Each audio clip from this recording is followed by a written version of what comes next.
퐁당 돌을 던지자 누나 몰래 돌을 던지자 어린이가 행복한 세상, 어른이 존경받는 사회를 만듭시다. 퐁당퐁당 동요마을 마을지기 김병조입니다. 7080 동요 콘서트에 이어 행복한 어린이와 존경받는 어른을 위한 동요마을의 두 번째 프로젝트는 조선 왕조 500년의 역사가 오롯이 살아 숨쉬는 조선 왕릉을 찾아서입니다.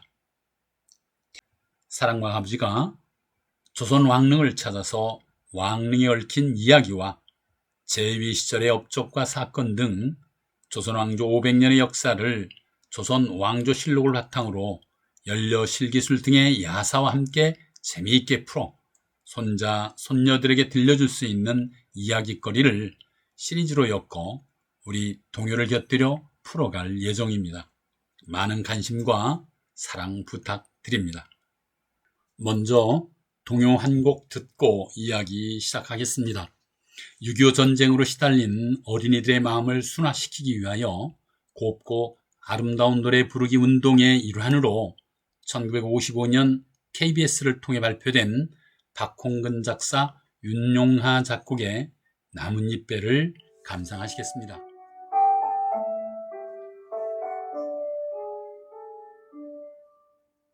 낮에 놀다 두고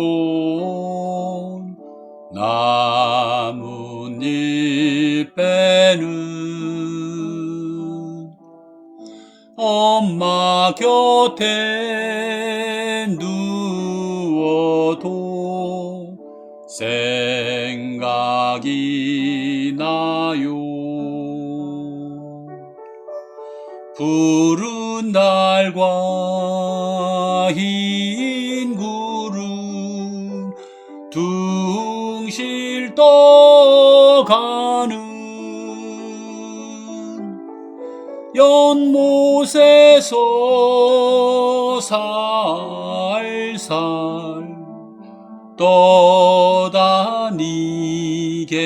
떠다니겠지.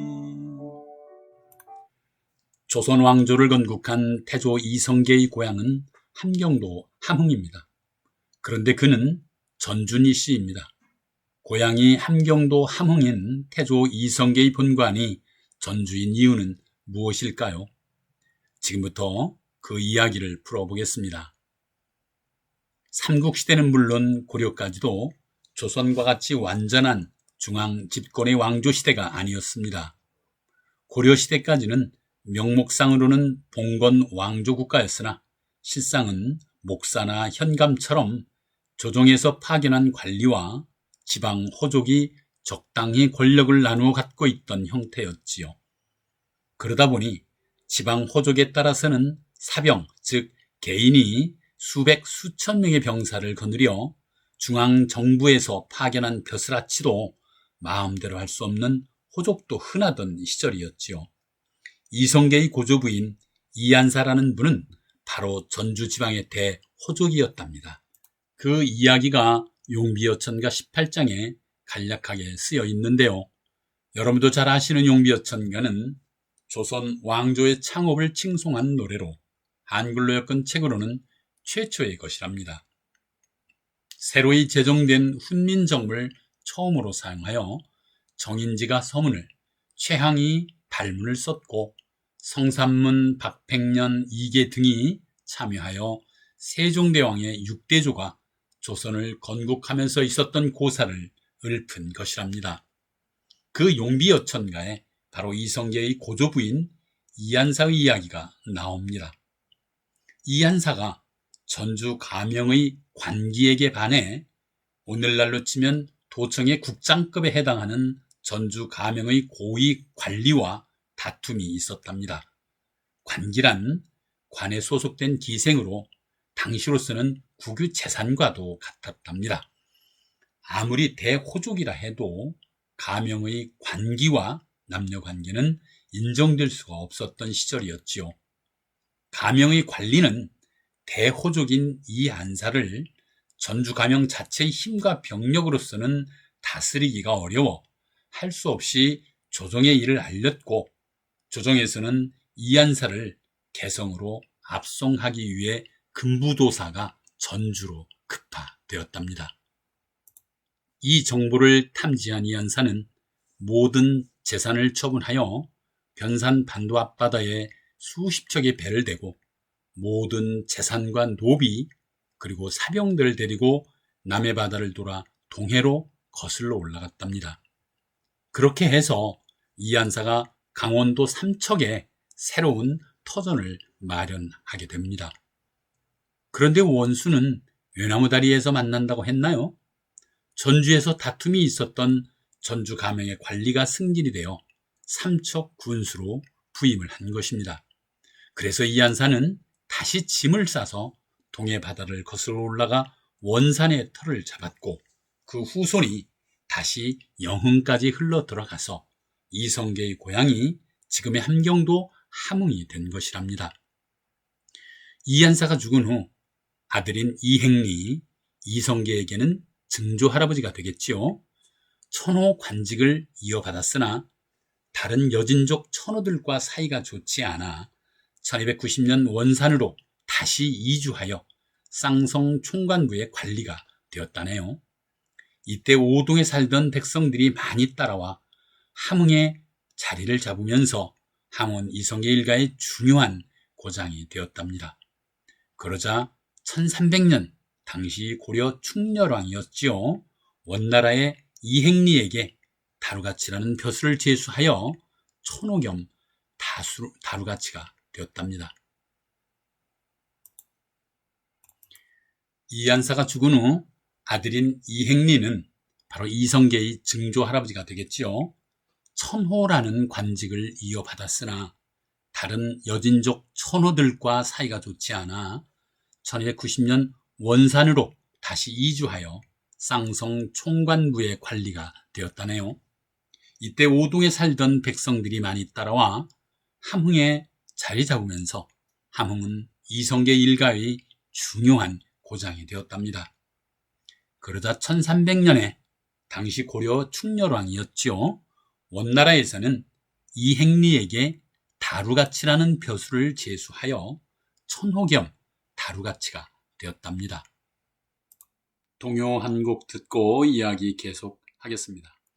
윤석중 작사 권길상 작곡의 보름달 둥근 달을 1절만 감상하시겠습니다.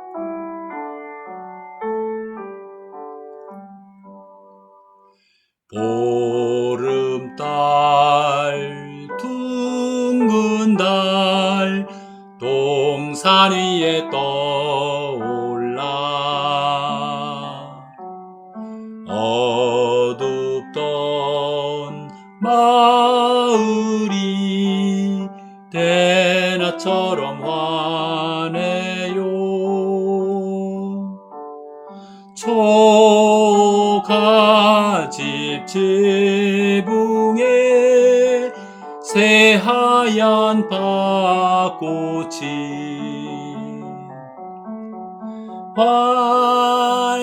활짝들 피어서 달 구경하지요.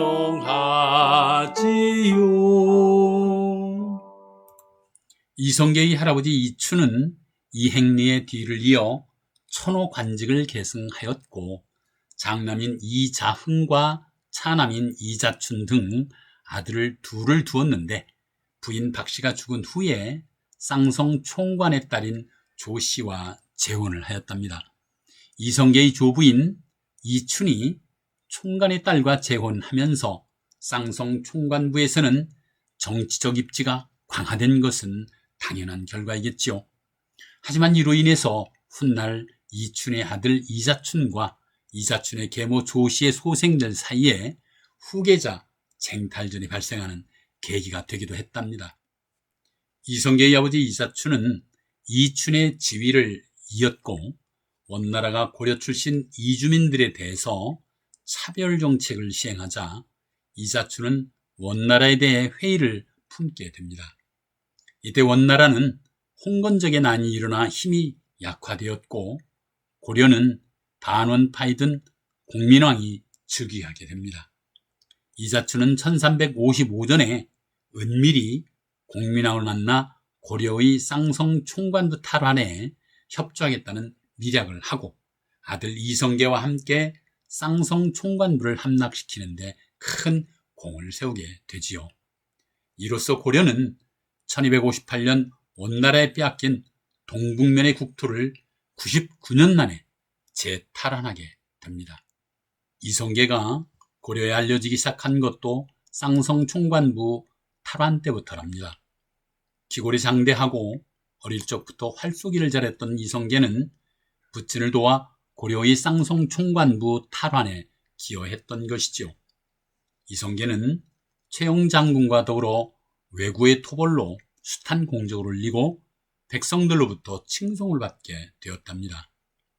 또한 이성계는 남해 바닷가에 출몰한 왜구를 토벌하는 전투에서 용맹이 사자와도 같았던 왜구의 소년 장수 아지발도를 백발백중의 활솜씨로 물리쳐 명성을 떨치기도 했습니다.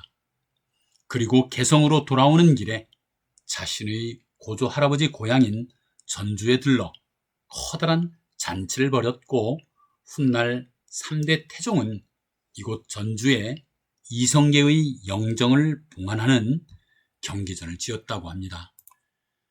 고려말 우군 도통사로 요동 정부를 위해 북진하다가 위화도에서 회군한 뒤 정도전 등 신진 사대부 세력과 손을 잡고 정치적 실권을 장악한 태조 이성계는 1392년 공양왕을 양위시키면서 스스로 조선 왕조의 태조가 되었습니다.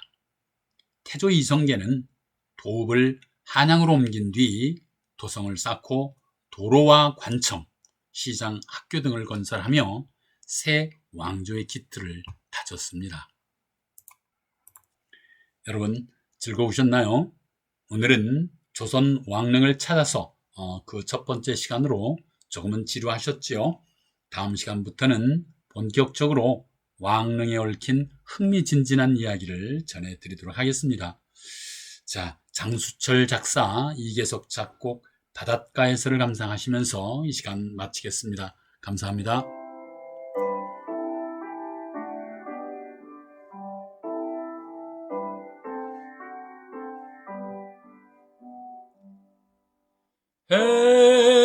해당화가 곱게 핀 바닷가에서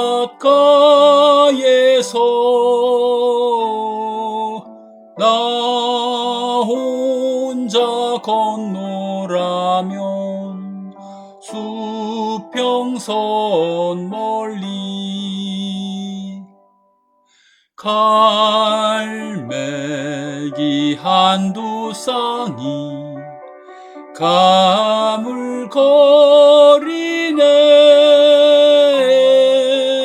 물결마저 잔잔한 바닷가에서